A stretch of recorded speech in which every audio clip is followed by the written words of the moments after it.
Hello dears. हम study कर रहे हैं स्ट्रेंथ ऑफ मटेरियल और आज का टॉपिक है हमारा यंग्स मॉडुलस। यंग्स मॉडुलस क्या है इसके बारे में आज स्टडी करेंगे। यंग्स मॉडुलस क्या है? Hooke's law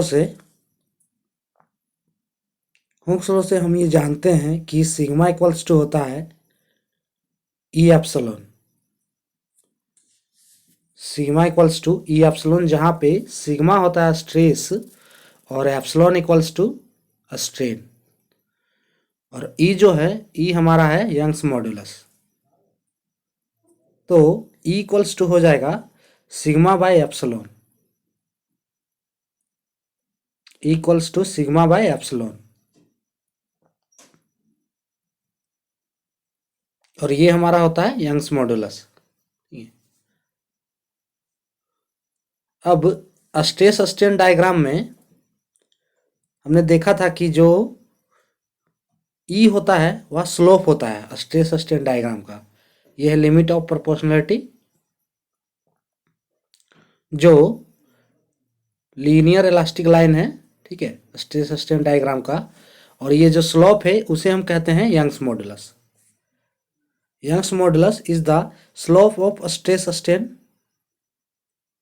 diagram.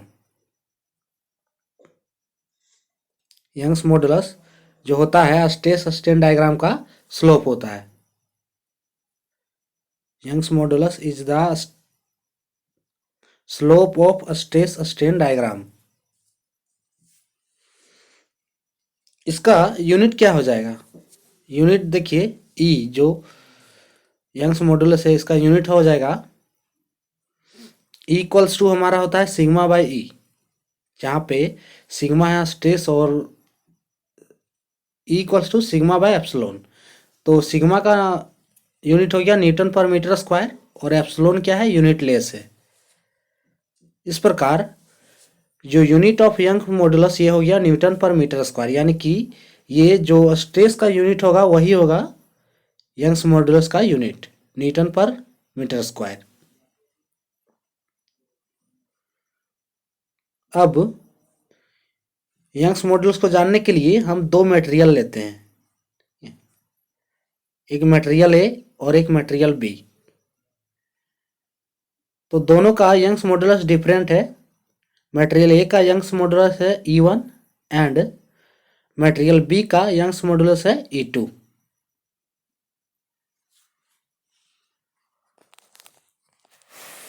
E1 equals to Young's modulus for material A and E2 equals to है Young's modulus for material B. और इस केस में जो E1 है वह ग्रेटर देन है E2, यानी कि मटेरियल ए का यंग्स मॉडुलस वो ज़्यादा है मटेरियल बी के यंग्स मॉडुलस से। E1 greater than E2। जब E1 ग्रेटर देन E2 है तो इसका अगर हम ग्राफ लेते हैं तो ग्राफ देखिए किस प्रकार से बनेगा। ये है स्ट्रेस वर्सेस स्ट्रेन का ग्राफ, ठीक है। यहाँ पे ये E1 हो गया हमारा, E1 का डायग्राम, और ये E2 for material A and material B. तो E1 का जो है, यानी कि E1 ज़्यादा है E2 से, Young's modulus of for material A है ज़्यादा है, इसलिए ए का जो ग्राफ का ढलान कुछ ज़्यादा होगा। और किसी पॉइंट पे हम सिग्मा लेते हैं और उससे लाइन एक ड्रा करते हैं, और इस लाइन को हम स्ट्रेन के लाइन से प्रोजेक्ट करते हैं। तो ये हो गया E1 एप्सिलॉन 1 और ये एप्सिलॉन 2। तो ग्राफ में क्या हमने लिया है कि ग्राफ में एक वैल्यू लिया है, let a take of a value of stress, ठीक है। कोई भी पॉइंट पे हमने एक स्ट्रेस का वैल्यू लिया है और उस पॉइंट से एक हॉरिजॉन्टल लाइन ड्रा किया है।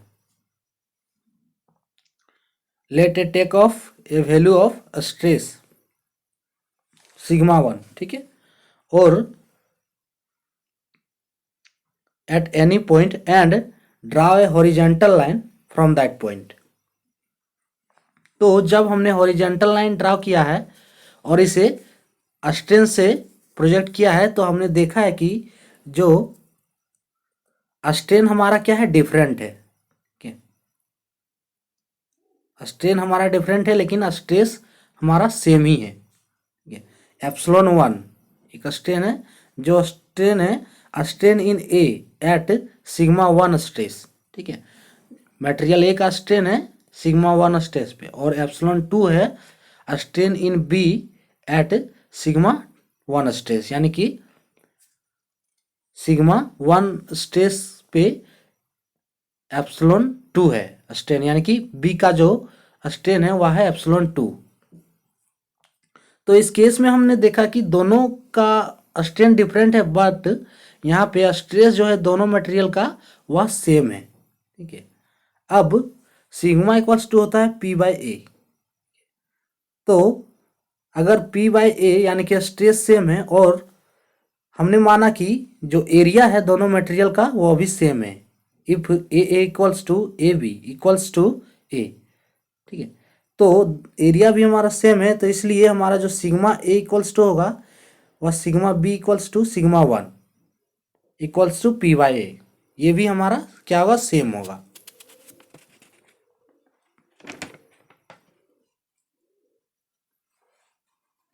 ये भी हमारा सेम होगा।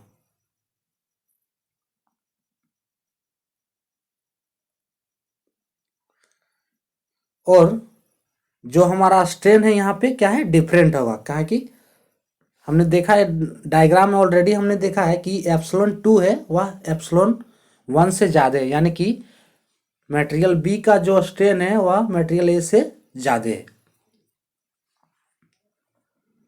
और ये ग्राफ बताता है कि if the Young's modulus for any material is more then it gives less strain when apply loading. कि किसी मटेरियल का अगर यंग्स मॉडुलस ज़्यादा है तो वह क्या है, लेस स्ट्रेन देगा जब उस पर लोड अप्लाई करेंगे हम। ठीक है, जिसका हमें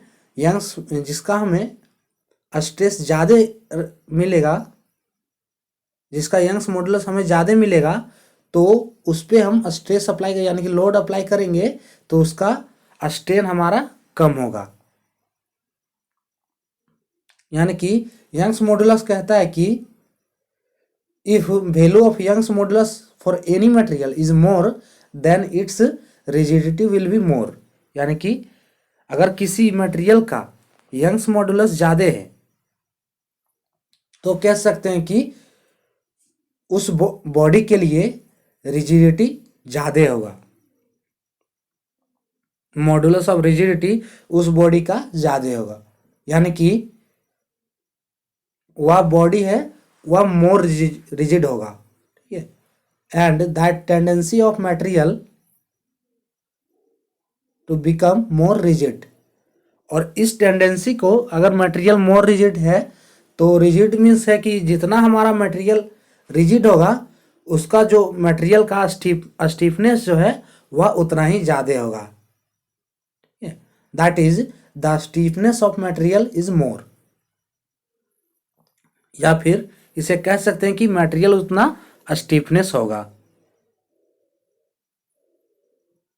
that is stiffness of material is मोर। अगर हमारा बॉडी रिजिड है तो मटेरियल हमारा स्टीफनेस, यानी कि ये यंग्स मॉडुलस क्या बता रहा है, डायरेक्ट स्टीफनेस के बारे में बता रहा है। ठीक है, Young's modulus is the measure of stiffness, कि अगर किसी मटेरियल के लिए यंग्स मॉडुलस ज़्यादा है तो उसका क्या है, लेस स्ट्रेन उसमें होगा। ठीक है, बॉडी मोर रिजिड होगा और उसका स्टीफनेस जो बॉडी का वो ज़्यादा होगा। अब यहाँ पे sigma equals to E epsilon, तो sigma equals to P by A होता है equals to E into del L by L. ठीक है, so Young's modulus E equals to हो जाएगा P by A into L by del L.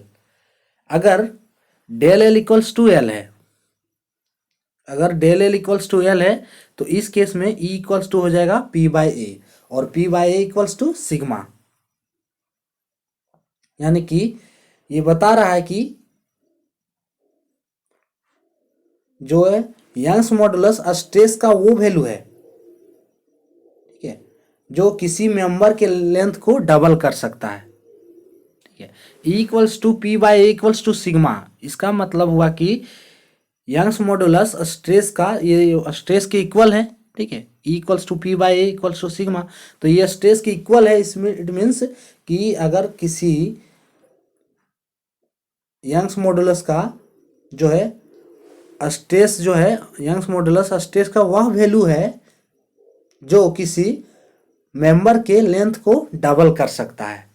Young's modulus is the value of stress which can be double the length of the member. तो ये है Young's modulus